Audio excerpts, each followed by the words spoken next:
यात्राएं जो निकाल रहे हैं राहुल गांधी जी या तेजस्वी यादव जी, जनता को सिर्फ विषय से बल भटकाने के लिए या जनता में एक भ्रम पैदा करने के लिए, जबकि मेरे समझ से आज के इस प्रेस वार्ता को संबोधित करने के लिए हमारे मध्य बिहार सरकार के उद्योग मंत्री आदरणीय नीतीश मिश्रा भी उपस्थित है। साथ ही बिहार प्रदेश भारतीय जनता पार्टी की प्रदेश मंत्री और बिहार भाजपा प्रदेश के मीडिया के प्रभारी अमित प्रकाश जी भी उपस्थित हैं। मैं विनम्र निवेदन करता हूँ आदरणीय नीतीश मिश्रा जी से कि मैं आज की प्रेस वार्ता को संबोधित करूँ।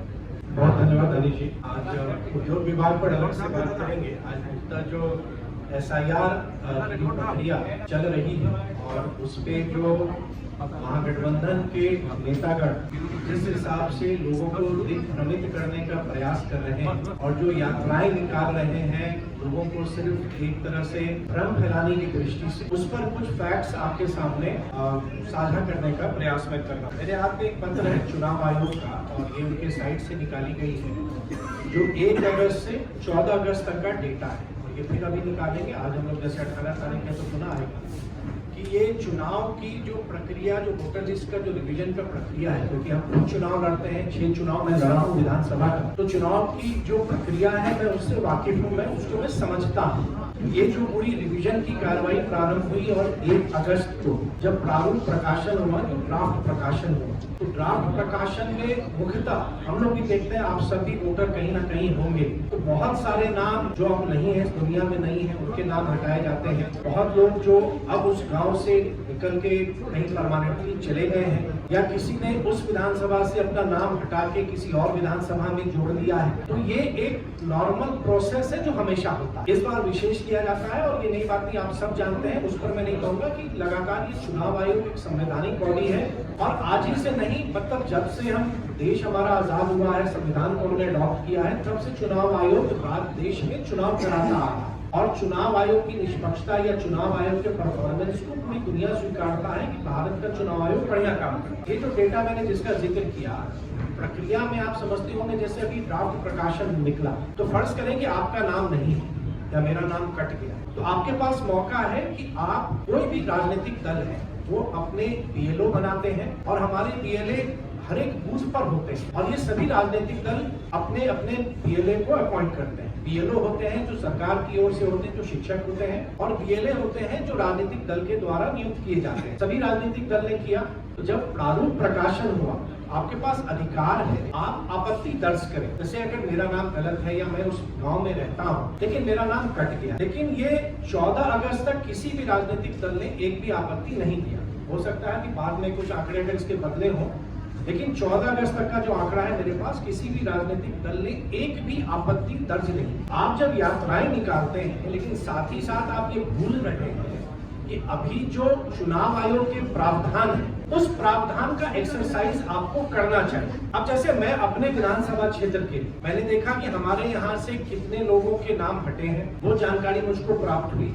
हमने अपने सभी साथियों को जो हमारे BLA 2 है उनको हमने कहा कि आप देख लीजिए और सूची चुनाव आयोग आज देखेंगे, अखबारों में भी सूचना प्रकाशित है, उनके सोशल मीडिया प्लेटफॉर्म पर प्रकाशित है, मामला सर्वोच्च न्यायालय में भी है और सर्वोच्च न्यायालय के निर्देश के बाद आज सभी नाम जो इस प्रारूप प्रकाशन में नहीं है वो वेबसाइट पर भी उपलब्ध है। चुनाव आयोग की साइट पर आप देख सकते हैं। जैसे मैंने एक आंकड़ा अपने विधानसभा का भी निकाला कि जैसे ये सूची मेरे अपने विधानसभा 38 झंझारपुर का है कि मैं देख सकता हूं कि हमारे सूची में मतलब जिन लोगों का नाम हटा है वो लोग कौन है। तो एक प्रक्रिया है, चुनाव आयोग चुनाव कराता है, तो एक राजनीतिक दल का दायित्व बनता है, कर्तव्य बनता है कि जो प्रावधान है उसके तहत अगर हम जाके ऑब्जेक्शन दे सकते हैं या जैसे फॉर्म 6 हम भरते हैं तो फॉर्म 6 हम भर सकते हैं। यात्राएं निकाली जा रही हैं, किस उद्देश्य से, वो क्या पर्पस सर्व करेगा ये वो खुद जानते हैं। लेकिन मुझको लगता है जो अभी समय है, 31 अगस्त तक का समय है, कि जिनको लग रहा है कि मेरा नाम गलत है या जो राजनीतिक दल को लग रहा है कि नाम काटे जा रहे हैं, भाई आप नाम दर्ज करवाइए, आपके तो मौका है। त्रुटि हो सकता है कहीं हुई हो, इतने बड़ा एक्सरसाइज होता है। आज ये सूची सार्वजनिक है और सिर्फ वेबसाइट पे नहीं, मैंने आज अपने यहाँ मालूम किया, अपने विधानसभा क्षेत्र में हर एक बूथ पर सूची प्रकाशित की गई है। हर एक पंचायत मुख्यालय पे जो पंचायत भवन है वहां पर भी सूची सार्वजनिक रूप से उपलब्ध है। प्रखंड कार्यालय में भी सूची उपलब्ध है, जहाँ नहीं है हो सकता है आने वाले समय में हो जाएगा। और जो वेबसाइट है, जिला के वेबसाइट के साथ साथ चुनाव आयोग की वेबसाइट पर भी वो उपलब्ध है। एक नॉर्मल प्रोसेस है। ठीक उसी तरह से बिहार के जो नेता प्रतिपक्ष हैं उनके विधानसभा क्षेत्र का भी मैंने देखा, राघोपुर का, कि देख लीजिए ये सूची उपलब्ध है। उन्होंने देखा या नहीं देखा है ये मैं नहीं कह सकता। मैं तो ये समझता हूँ कि कोई भी राजनीतिक व्यक्ति या राजनीतिक कार्यकर्ता पहले सूची को वेरीफाई करेगा कि भाई जो नाम कट गए हैं, आप चाहिए एक फॉर्म भरना है, आप अपना उस फॉर्म को भर दीजिए। और सबसे बड़ी बात है, मैं आपको बता दूं, अगर क्योंकि लगेगा कि हम जनरल बता रहे हैं, हम अपना ही उदाहरण देके कहेंगे कि हमारे यहाँ भी लगभग 3,11,081 वोटर प्रारूप प्रकाशन के बाद हुए और उनका जो डेटा अपलोड होना था, जो लगा कि भाई हमें इंफॉर्मेशन या उनके जो जानकारी हमको डेटा हमको अपलोड करना है या डॉक्यूमेंट जिसकी बात हो रही थी उसको अपलोड करना है, तो वो लगभग 3,11,000 में लगभग 97,000 मतलब 97% तक के डेटा अपलोड हो चुके हैं। तो ऐसा नहीं है कि कठिनाई हो रही है, लोग कर रहे हैं और पूरा प्रशासन इसमें लगा हुआ है। तो जिनको भी ये अवसर है कि नहीं मेरा जमा नहीं हो रहा है, कोई जमा नहीं कर रहा है, भ्रम फैला रहे हैं, चुनावी प्रक्रिया को चुनावी ढंग से जो संवैधानिक प्रावधान है उसके तहत उनको करना पड़े। फॉर्म 6 जैसा मैंने बताया कि आप अपना वोट नाम जोड़ना चाहें तो जोड़ें। मेरे यहाँ लगभग 425 नए फॉर्म अभी तक जमा हुए हैं जो 1 अगस्त के बाद से हैं। एक फॉर्म 8 होता है अगर आप अपने विधानसभा क्षेत्र में या किसी बूथ से नाम आप अपना चेंज करना चाहते हैं, तो ये है कोई आज की प्रक्रिया नहीं है, ये वर्षों से है। सब राजनीतिक दल और राजनीतिक कार्यकर्ता इसका पालन करते हैं। फॉर्म 8 आप भरते हैं कि मुझे इस बूथ से या इस विधानसभा क्षेत्र से अब मेरा नाम यहाँ पर रखें। ये मुद्दा SIR के बारे में 2-3 बातें मैं आपको बताऊंगा, शायद आप लोग को याद नहीं। 2019 के लोकसभा चुनाव का अभियान करेंगे। बात तो पूरी हो रही है, जो महागठबंधन के नेतागण कह रहे हैं कि वोटर लिस्ट से नाम हटाए जा रहे हैं। वोटर लिस्ट में नाम रहते हुए भी क्या तेजस्वी जी ने 2019 के लोकसभा चुनाव में अपना वोट डाला था? ये याद करेंगे आप 2019 के लोकसभा चुनाव। और ये समाचार पत्रों की कुछ कॉपियां मुझको याद है क्योंकि मैं उस लोकसभा चुनाव के समय में ये विषय बहुत आया था कि नाम नहीं है, ये नहीं है। उनका नाम रहते हुए उन्होंने अपना वोट कास्ट नहीं किया। उन्होंने जो उनका संवैधानिक अधिकार है उस अधिकार का प्रयोग उन्होंने नहीं किया। 2019 के मतदाता सूची में लोकसभा चुनाव में उनका नाम रहते हुए भी उन्होंने वोट नहीं डाला। दूसरी बात मैं आपको बताऊंगा कि जो संविधान की बात कर रहे हैं या उनको लग रहा है कि संविधान के साथ खिलवाड़ किया जा रहा है, उनको शायद 2005 के विधानसभा भंग की कार्रवाई को भी याद रखना चाहिए। हमको नहीं लगता आप में से कितने लोगों को याद है या नहीं याद है। बिहार विधानसभा भंग हुआ था मई 2005 में और संभवतः मुझे अगर याद है तो वो 23 मई का दिन था या मध्य रात्रि। फरवरी में चुनाव हुआ, किसी की सरकार नहीं बन सकी और अचानक में वहां पे विधानसभा को राष्ट्रपति के द्वारा भंग कर दिया गया। उस समय जो रिपोर्ट गया कि नहीं सरकार नहीं बन सकती, जबकि बिहार में एक सरकार बनने की संभावना होती। फिर ये विषय सर्वोच्च न्यायालय गया।